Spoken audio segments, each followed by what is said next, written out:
ওকুমা garden ওয়াসাদা ইউনিভার্সিটির ভিতরে অবস্থিত একটা বাগান। এরা ইউনিভার্সিটিকেও কি সুন্দরভাবে বাগানের মতো করে রাখতে পারে তার নমুনা আমরা কিছু দেখব। একেবারে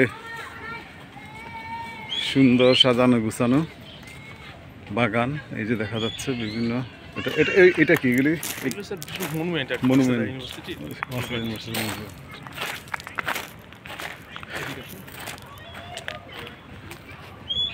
ওকুমা গার্ডেন দেখার মতো একটা বাগান বলা যায়।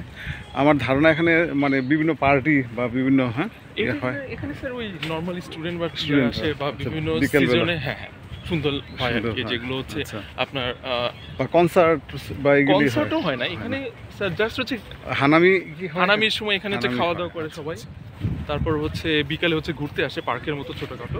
হানামি হলো মানে সাকুরার ব্লজমের সময় তারা একসাথে বসে পিকনিকের মতো করে, এটাকে বলা হয় হানামি। ছোটখাটো মানে এই গার্ডেনটা ওই সময় ওই ওকুমার ওনার সাথে ছিল। ওকুমা হলো যে এখানকার মানে যে প্রতিষ্ঠাতা তার নাম হলো ওকুমা, না? ওকুমায় যে এখানে লিলি বিভিন্ন জাতের আমাদের দেশের মতো শাপলা ফুল, এখানে কিছু জলাশয় আছে। আর এই যে পাশে আমরা যে দেখি এই যে সুন্দর গার্ডেন, একটা মানে একটা গ্রীষ্মকালীন দেশের বাগান যেরকম অনেকটা সেরকম মনে হবে। ওই যে এখানে কিছু তাল গাছের মতন কিছু গাছও আছে। ওয়াসাদা ইউনিভার্সিটি আসলে দেখার মতো একটা টোকিওর প্রাণকেন্দ্রে এটা অসম্ভব সুন্দর একটা ইউনিভার্সিটি।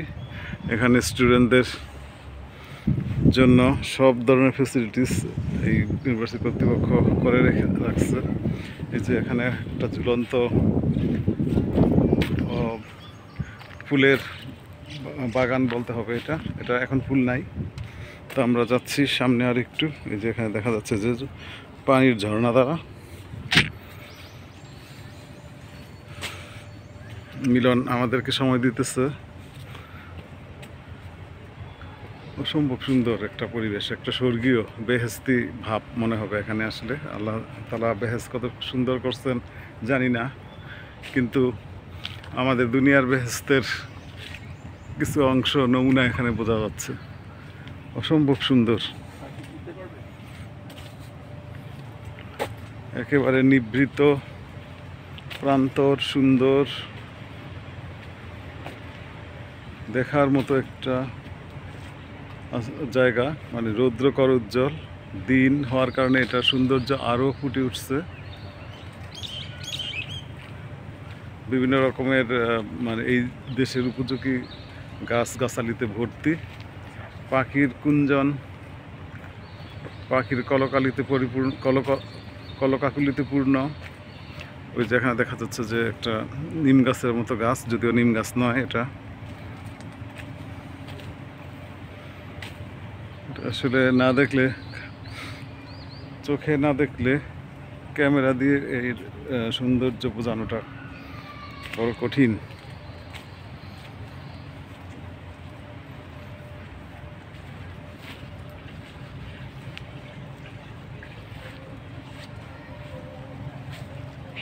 এখানে একেবারে ঝর্ণাধারা নির্ঝরানি প্রবাহিত। এই যে শব্দ আমরা শুনতে পাচ্ছি, এটা একটা মনুমেন্ট, জাপানিজ মনুমেন্ট। এখানে যে এখানে একটা ঝর্ণা আছে, আমরা যার শব্দ শুনতে পাচ্ছি। এখানে যে কেউ আসলে তার মন ভালো হয়ে যাবে, এতে কোনো সন্দেহ নাই।